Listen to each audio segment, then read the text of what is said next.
it's quite easy for us to really get out of our problems if only we have a good team. And I am struggling very hard to evolve a team which is both broad-based and efficient. Armed with the legal mandate and the instruments of power, the NRM government firmly took charge of running the country. The fact that I have made very many efforts. But the new government was faced with addressing a multitude of challenges accumulated over the decades. In the effort to try to restore the economy, especially. Dealing with the remnants of the defeated ex-government soldiers and securing the fragile peace in the rest of the country was key. In areas, for example, of northern Uganda, some people found it easy to misguide the population, to tell them this is an occupation force, they are going to revenge, and so on. And no wonder you had this resurgence of counter-revolutionary activities of several rebel groups, mainly thriving on that sectarian, the sectarian ideology which was characteristic of the old order. The message, for example, in Acholi and in Elango was that these people are Bantu, they are coming to revenge on Luos, and for some time it caused that imbalance and the insurgencies. Actually, they had been thrown out, yeah? And that feeling was very strong. That this was not helped by the fact that other groups here which went into there, like FEDEM, whatnot, actually applied sometimes in wrong techniques and tactics against some former soldiers. So the thing blew up. The mindset of the population at that time in the north was that NRA was moving for a war of extermination. Genuinely, many people believed that there were going to be revenge and there was going to be extermination of the Acholi people, the Langi people, as a people, as a society. So one, there are those who were in the military who formed UPDA. It was a professional group.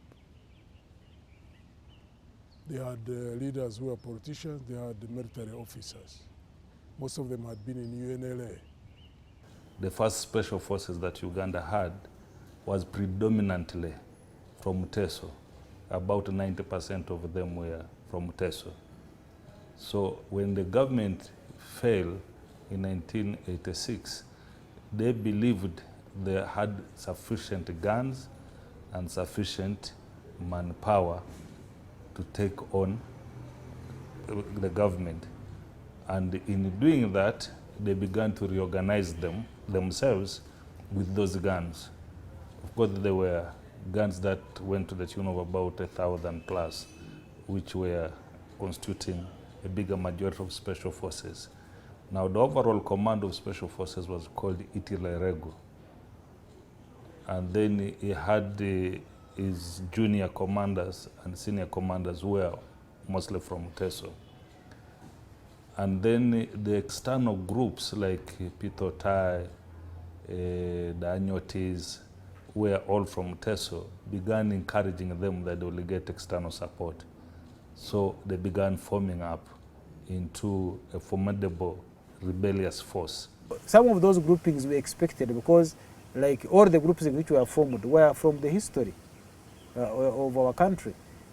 Because some were looking at it at a tribal basis, some were looking at it from their region, some were looking at it from their political backgrounds. And we expected them. And we, as said, as long as we are cohesive, as long as we are uniting all Ugandans, even these who are in opposition or who are rebels, we'll finally, it was his philosophy, it's a philosophy, we'll finally win them over. It was also essential and necessary to find quick fixes of reviving the economy that had completely collapsed due to decades of instability and mismanagement. When NRM came in 1986, the economy was zero. no goods in stores, no foreign exchange, no fuel. The companies are mostly parastatals. They're producing maybe less than 5% capacity and allocating whatever little was produced to those who were lucky to get cheats. So it was a non-economy for all practical purposes. There was nothing in the country, nothing in the stores. The infrastructure totally impossible. Going from Kampala to Kawalis take us 2 days, full days. We'd sleep in Masaka on the way back, and the back would be gone because the holes in the roads were so enormous. When we arrived here in 1986, first of all, when you look at currencies alone, they were having to carry a big bunch of notes for purpose of making a single foreign purchase. Most items were brought in from neighboring Kenya. You name anything, they used to come from Kenya. You would not think about a bread, you would not think about milk, you would not think about any simple thing that you talk about, whether a box of matches and the rest of it. So most of these things used to come from Kenya. And the tax collection was at its lowest. It was about, I think, 50 billion at the material time. And that was extremely low when you consider the budget to run a nation. It was equally crucial to sort out the chronic sectarian politics that was deep-rooted within the population, as well as introducing genuine grassroots participatory democracy if the NRM was to continue cementing its political agenda without interruption and gain acceptance from the population. For example, the bigger part where, where we had not liberated the politics of UPC and, of course, with their sectarian ideology was deep in the minds of the people. If you went to some parts of Western Uganda, people were seeing politics from the angle of religious and ethnic sectarianism.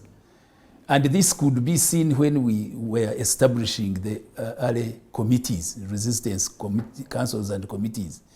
You would find Catholics voting their fellow Catholic, Protestants voting their fellow Protestant. While the NRM had saved the country from a terrible political situation, it found the health sector in a very appalling and dire situation, barely able to keep the population alive. Really, the health sector was in shambles. The hospitals were not hospitals, but centers where many people would go to get disease from instead of being cured because of infections in hospitals. Children were dying at a very, very high rate. Infant mortality was very, very high, over 120 per 1,000 live births, and other health indices were very, very, very high. But amidst this appalling health situation, the young NRM government found itself confronted by a new and deadly pandemic that was silently ravaging the country, HIV/AIDS. There is a new disease. It's causing a big problem. We must deal with it. Rugunda makes an SOS. He says, no, we have a problem. People are dying. We need help. If the leadership is struggling against these wrongs, it cannot go to this. Equally urgent was the need to win over international acceptance and legitimacy. 6 years working with you, building up from a very small nucleus to what you are now. You can't repeat. But I remember the first time I went to Britain officially. I went and talked to them in foreign affairs, of course, intelligence as usual. They said, these chaps may have some brains in there. Some sense. Some sense. They don't have tails. That's what they said. Undoubtedly, the problems facing the new government were numerous and multifaceted. Therefore, finding solutions and means of how to address them occupied the minds of the new government. Indeed, if the new government was to get on top of the situation, The only magic bullet was implementation of the 10-point program.